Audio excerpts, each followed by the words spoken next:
Chers amis, bonjour.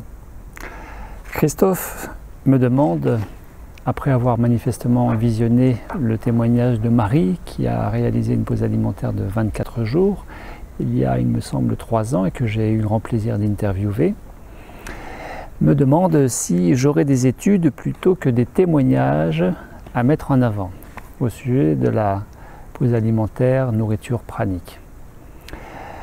Eh bien, qu'est-ce que je pourrais répondre à ça, sinon qu'officiellement, en tout cas, vous le savez, la nourriture pranique n'est pas étudiée officiellement, elle n'est pas étudiée par la science, la médecine, la recherche, et que, officieusement, secrètement, elle est peut-être toujours, je ne sais pas, mais elle a été étudiée, la question de la nourriture pranique a été étudiée par la NASA et par l'armée. Donc, qu'est-ce que je pourrais vous mettre en avant qui vous nourrisse au niveau du cartésien, du rationnel, puisque qui dit étude dit des choses très sérieuses, très étudiées, et qu'on n'est plus dans le domaine éthéré du spirituel. Nous sommes dans le pratico-pratique, pragmatico-pratique théorique d'une étude, et qu'il en faut, parce que si Henri Montfort disait que le but de la nourriture pranique est d'exploser les limites du mental de manière à passer du cerveau gauche au cerveau droit, en réalité, c'est plutôt d'harmoniser, bien sûr d'exploser les limites du mental, des croyances limitantes et des réflexes, mécanismes compensatoires, anesthésiants, émotionnels par la nourriture, bien sûr.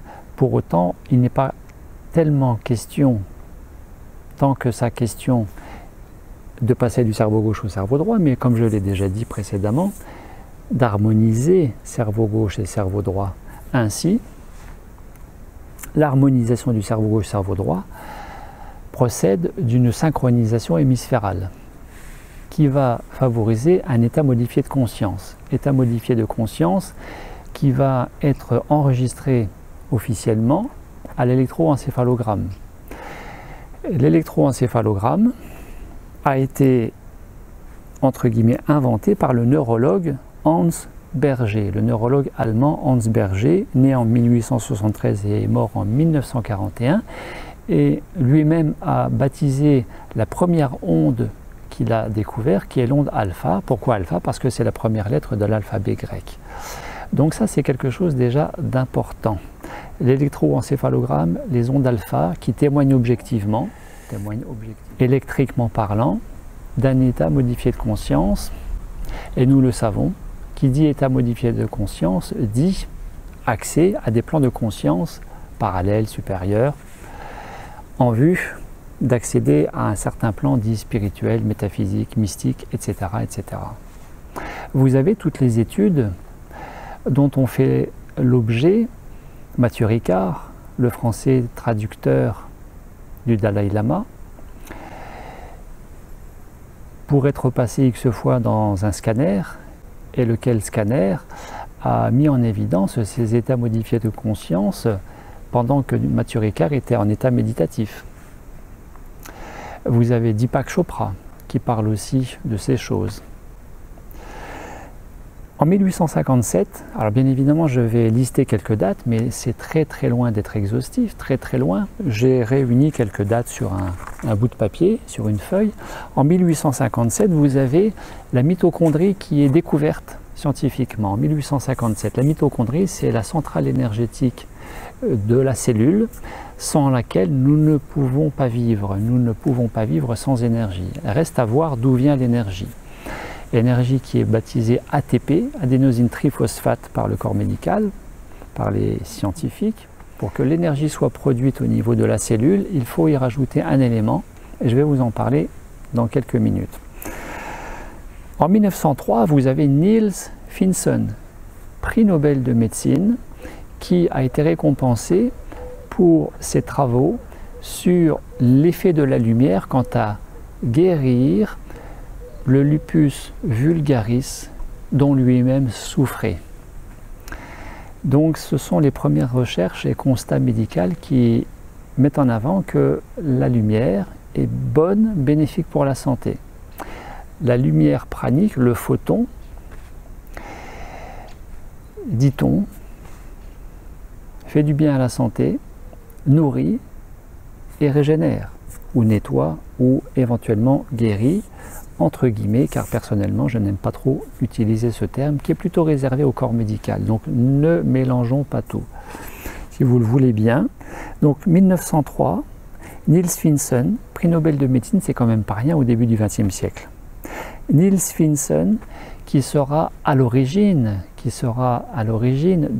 du fait de ses recherches, du fait de son prix Nobel de médecine, à l'origine des sanatoriums qui se sont développés après, par la suite, et sanatorium qui avait comme vocation, comme vous le savez, de traiter par l'exposition naturelle au vent et au soleil, à la lumière, de traiter la tuberculose, entre autres.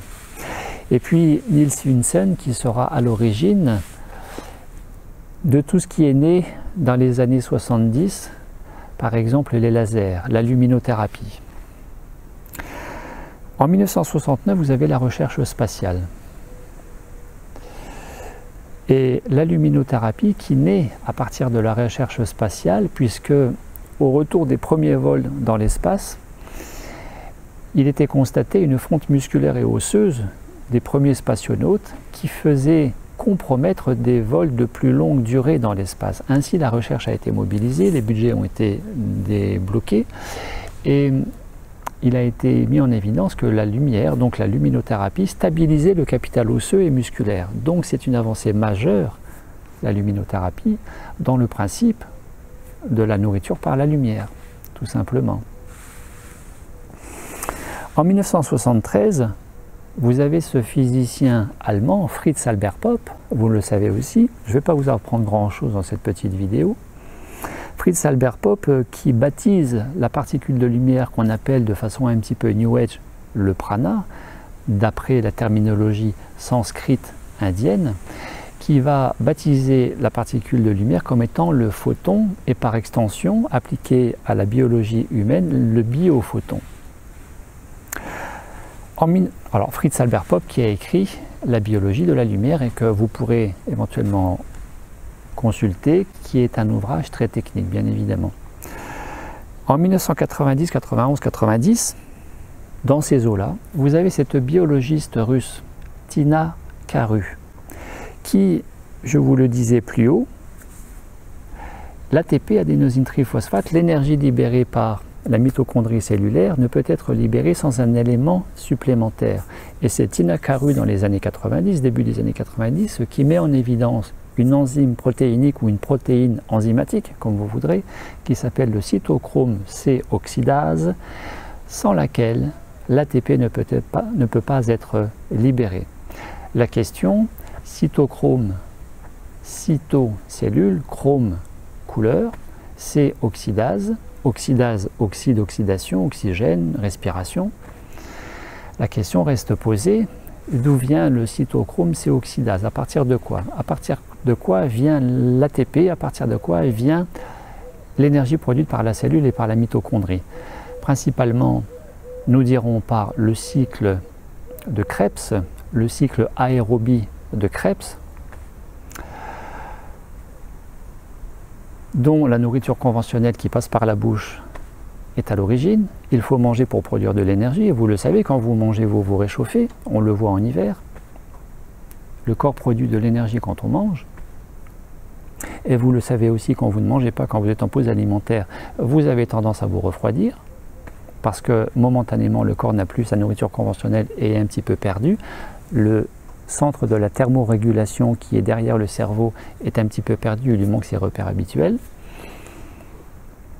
Et donc Tina Karu met en évidence qu'il y a cette protéine enzymatique.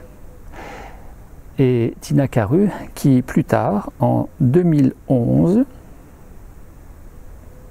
justement, va réaliser une conférence, entre autres toutes les conférences qu'elle a pu mener dans toute sa carrière, bien sûr, mais j'ai découvert ça récemment. Tina Karu qui réalise une conférence d'à peu près 1h30 en anglais, qui n'est pas sous-titrée en français, désolé c'est en anglais, à l'Association internationale sur la lumière au Canada, et qui va parler des mécanismes intracellulaires de la mitochondrie dans la modulation biologique de la lumière au niveau du corps. Pour les anglophones, les anglicistes, il y a cette possibilité de vidéoconférence.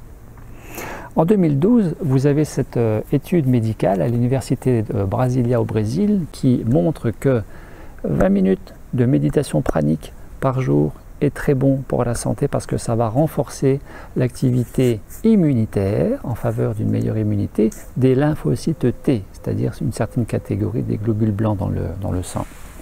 Ça, c'est une avancée majeure quant à l'intérêt et l'utilité de pratiquer la méditation pranique. Je dis toujours à mes accompagnés, mes stagiaires, à l'issue d'un processus de 14 ou 21 jours, même s'ils remangent après, de maintenir la méditation pranique à raison au minimum d'1 fois par jour pour maintenir l'imprégnation cellulaire de cette énergie venant du champ unifié quantique. Vous avez bien sûr en 2010-2011, je crois que c'est 2011, je ne sais plus, la sortie du DVD du film Lumière, dont on voit entre autres dans ce DVD Michael Werner, le biologiste pharmacien suisse qui passe en milieu hospitalier à raison de 2 fois 10 jours pour étudier objectivement et scientifiquement les effets de la pause alimentaire qu'il a vécu à raison de 2 fois 10 jours. Cela dans une tentative de montrer la pertinence ou l'existence, la véracité de la nourriture pranique. Et bien évidemment, 10 jours sans manger ne sera jamais suffisant pour montrer quoi que ce soit dans ce sens-là. 10 jours n'est que 10 jours.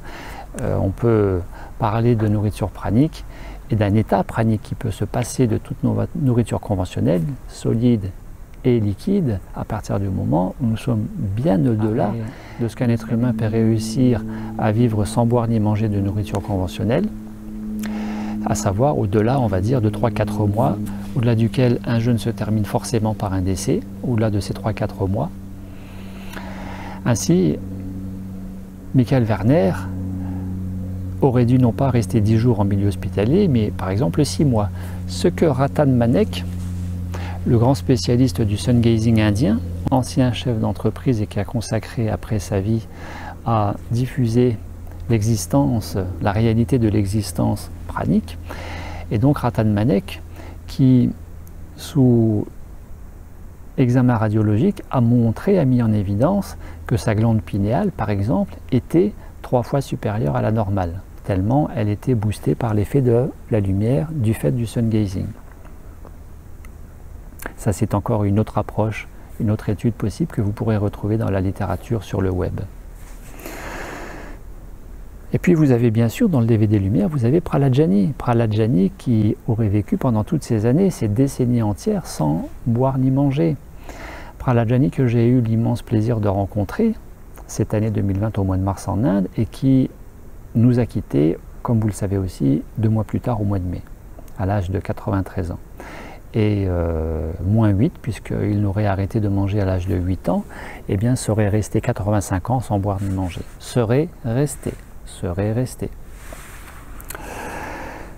En 2014, vous avez cette étude médicale que vous pourrez consulter plus en détail sur le site américain de la Bibliothèque mondiale médicale, dont tous les médecins, au moins tous les médecins français, voire de la planète tout entière, que tous les médecins consultent, le site PubMed, publication médicale. Et en 2014, cette étude qui met en évidence le bénéfice de la méditation pranique chez ces personnes qui ont vécu un cancer du sein et qui se portent mieux avec la méditation pranique. Vous avez bien sûr, en termes de lecture possible ou de vidéo possible, tous les écrits de Masaru Emoto sur l'eau informée, et puis du biologiste, physicien quantique français de l'université de Strasbourg qui s'appelle Marc Henry, qui a beaucoup travaillé sur l'eau justement, et qui lui-même dit que dans tout organisme humain, vivant, même sans boire, même sans manger, tous les 24 heures, nous produisons au minimum 240-250 millilitres, un quart de litre d'eau, que lui appelle l'eau juvénile, qui est une réponse, un début de réponse à pourquoi est-ce qu'une fois pranique, il serait possible de ne pas boire. Non pas qu'il faille faire des performances dans ce sens, mais comme Victor Trouviano le vit, qui depuis plus de 10 ans, je crois, ne boit pas, ne mange pas. Et Marc-Henri à Strasbourg pourrait avoir ce début d'explication quant à l'existence de l'eau juvénile.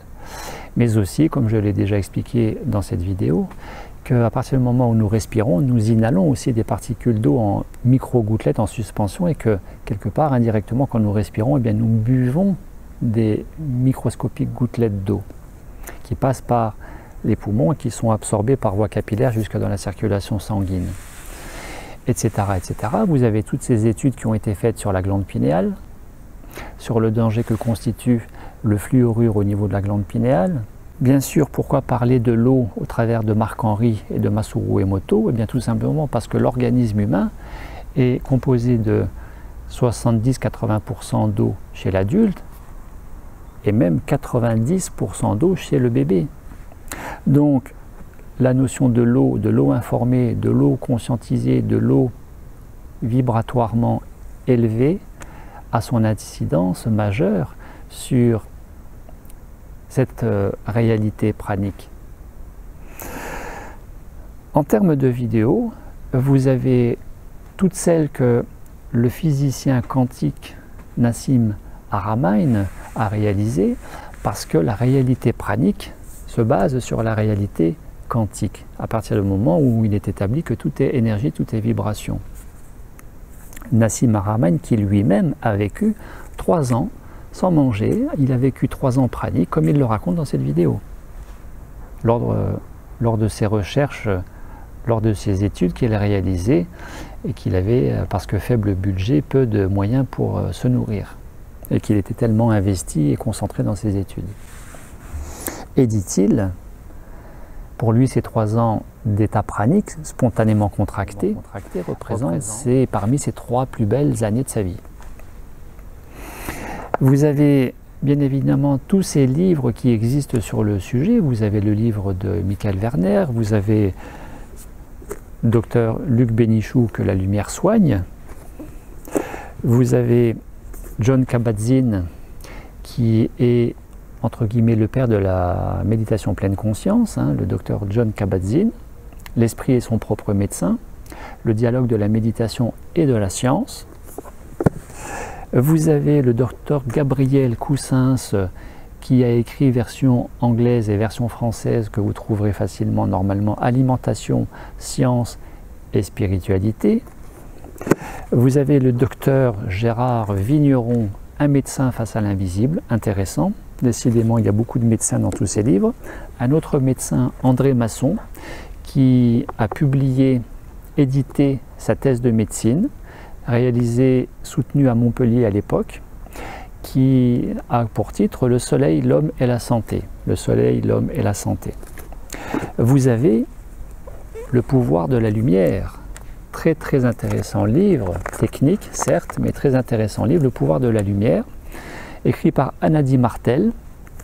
Anadi Martel, qui est physicien électronicien et qui dirige, qui est le président justement de l'Association internationale de la lumière au Canada, là où justement Tina Caru a réalisé sa conférence en 2011 sur les mécanismes intracellulaires de la mitochondrie dans la modulation biologique de la lumière. Encore un livre, vous avez James Oschman, Médecine énergétique, les bases scientifiques. Là, c'est du costaud, c'est du très lourd.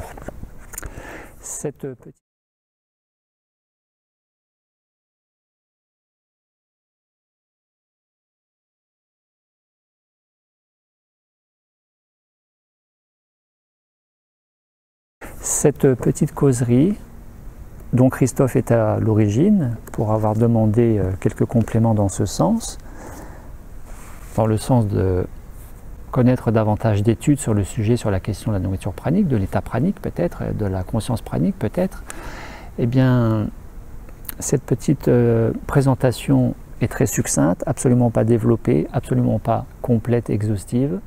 Par contre, je suggérerais, s'il me l'autorise, Christophe, je lui suggérerais, en termes d'études plutôt que de témoignages comme c'était sa demande, eh bien, qu'il expérimente lui-même la pause alimentaire pranique. Et après quoi, il pourra peut-être témoigner. Et donc, une pierre deux coups. Sujet expérimental par soi-même, d'étudier dans le vécu la pause alimentaire pranique, et peut-être dans un deuxième temps de témoigner, pranique ou pas pranique. Qu'est-ce que tu en penses, Christophe? Je trouve que c'est pas mal comme idée. Merci à vous, à très bientôt.